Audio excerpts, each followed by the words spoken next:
Well, it's September.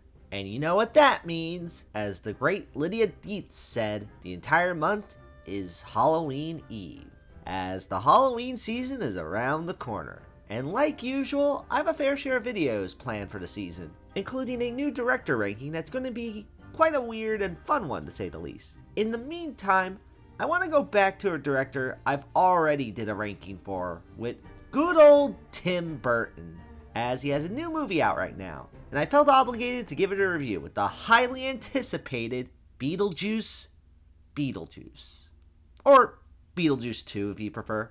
Going back to the original movie briefly, I think it's pretty damn great. An 80s classic that really did a great job of introducing the world to Tim Burton. It's creative, funny, and just a fun old time. And if you want to hear me elaborate more on that, watch my Tim Burton ranking for further details. With the film just now getting a sequel, I honestly didn't know what to expect or even think now that Beetlejuice 2 is finally a reality. Taking place years after the original, where Lydia now has a daughter. She ends up having to encounter her literal past demons as certain events lead to the return of the legendary Beetlejuice. On the one hand, I should be excited, since this is one of my favorite directors after all, going back to one of his classic movies, with most of the cast returning. It certainly didn't look too bad from the marketing, but I also have to admit I had some concerns. As we all know by now, the nostalgia market for films, whether it be remakes, long-awaited sequels, or whatever else you could do to capitalize on people's nostalgia for their childhood, has been quite prevalent nowadays. It's now at a point where it's starting to become pandering and uninteresting. Not to say every recent property-based film is bad or uses nostalgia poorly, but because of how often we get nostalgia-based films that pander in the worst of ways, there's reasons to be concerned with the prospect of a Beetlejuice sequel. Not to mention, Tim Burton has made a lot more films that weren't very good since making the original Beetlejuice back in 1988. So admittedly, I wasn't so sure if this movie was going to live up to the first film, or even be that good at all. But given my love for Tim Burton, the original movie, and Winona Ryder, I ultimately wanted a movie like this to be good. So I went in cautiously optimistic. So after all these years, does Beetlejuice 2 live up to the hype? Well, upon further review, I have to say, this movie is actually pretty good. I mean, I should have known, as Tim Burton did something that he should have really done a long ass time ago here. And that's simple. Casting Willem Dafoe in one of his own movies.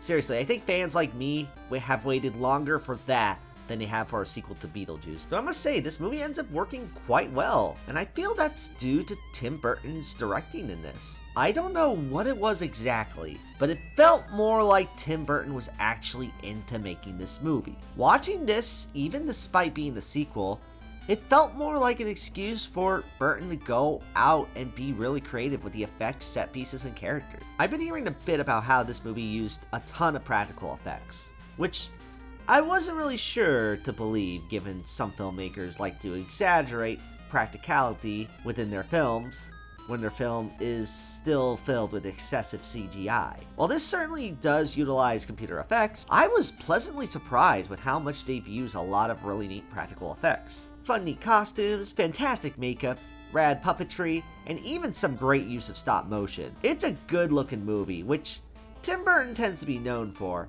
but I'm happy to see more of a distinct look that's clearly his own, rather than this looking like just another modern day blockbuster. Looks aren't everything though. Does the film manage to be an engaging story? I say yes to that as well, because the movie is mostly about Lydia's new life and how she deals with it, with her and other characters basically going through creepy fun set pieces. It was an initial goal of the first movie just for Tim Burton to have fun and be creative with likable characters, and the second movie succeeds here too. The film gets wacky and weird with seeing some of our favorite characters again, and while this movie does have elements of deja vu of the first, it doesn't completely rely on it. As with any sequel, there will be callbacks and similarities to the previous film, but you can get away with it if you manage to mix it up just enough. And this movie does that. There's new creepy effects, new concepts introduced, and even expand a lot on the world of the first film that makes it still feel refreshing despite being a continuation. Most of the cast returns in this, and they're pretty great to see here again. Michael Keaton actually feels like he wants to be here more than he did last year with him being Batman again. Beetlejuice is just as snarky and fast-talking as ever, and they really up him up to be the humorous threat that he is. Winona Ryder returns again as expected, and she's also still awesome as Lydia Dietz.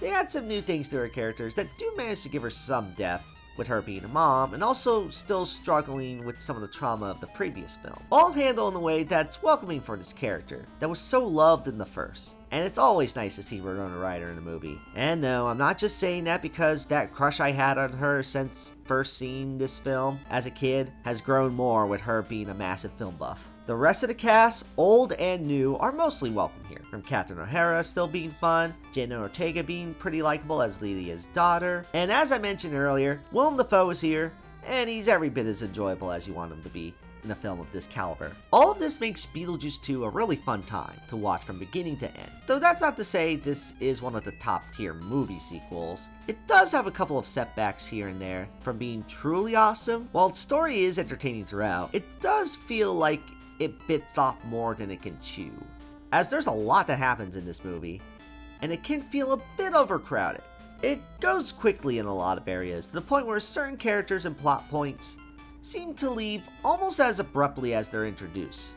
Without giving too much away, certain new characters have a lot of build-up and neat things to them, having a bit of a rushed conclusion to them that does make the film feel a little rushed at points. Granted, it's not like the first film was the tightest story altogether, and the focus on the fun set pieces and characters does make up for that quite a bit, much like the first film. Especially when you get to the really fun finale sequence that does make you along for this ride Tim Burton is taking you on. Yet, I still feel like the film could have maybe concluded these plot elements a bit better than it did. There are some setups the movie has that don't quite go anywhere, but you don't care as much given how fun the ride can be. Though, if there is one thing the movie arguably had a lack of that was in the first, it's the surprising absence of the Alec Baldwin and Gina Davis character. I appreciated they didn't rely too much on callbacks to the first film, but admittedly their absence was kinda miss. If anything, it felt odd that there wasn't really even that much of a mention of their characters given how big of a role they had in the first. I mean, I get they probably couldn't get Alec Baldwin due to, well, certain circumstances, but you probably could have had Gina Davis make a brief cameo or something. It's not like she's doing much right now. Especially when they even mentioned the Jeffrey Jones character in this, despite him being cancelled way longer before Alec Baldwin. Yet, I have to say, the explanation they give for Lydia's father's absence in this film is actually one of the highlights of the movie, for a multitude of reasons I won't spoil. Yet, despite some of those minor setbacks, I'm actually quite satisfied with how good this movie ended up being. For being something that could have backfired so horribly wrong, I'm pleasantly surprised with how this felt like Tim Burton actually wanted to make this. With how much he had stated he hasn't enjoyed making some of his recent movies, which I partially can't blame him when he had to make a Disney remake as his last movie, I feared that energy was going to be the same for a Beetlejuice sequel. Fortunately, it's not the case at all, as while it doesn't quite hit the highs of the first, it does deliver on being a good follow-up to what made the first so memorable. It's creative, pretty entertaining, and just a good throwback that managed to mix things just enough from the first to feel refreshing, while still catering to fans of the first in a satisfactory way. If you're a fan of the first, even if you felt the lack of magic from more of Tim Burton's recent work, I honestly say this is worth checking out. Take it from me, as someone who has ranked all the works of Tim Burton, which, speaking of, to give you an idea where this ranks in his filmography, I say it ranks around here. Definitely on the same level of quality as Frankenweenie and Big Eyes, which were the last time Tim Burton made something really fun in my opinion. Glad to see that spark managed to come back, as it turns out, Beetlejuice is a series that's so fun, it has to occur twice. So take that for what it's worth. And I'm going to give Beetlejuice 2 an 8 out of 10. So those are my thoughts on Beetlejuice 2. What did you guys think of the movie if you happen to see it already? Comment below, let me know. Hit that red subscribe button and bell notification for more updates. And I will see you guys in the near future. Later. Shake, shake, shake, Sinora, shake your body line. Shake, shake, shake, Sinora, shake it all the time.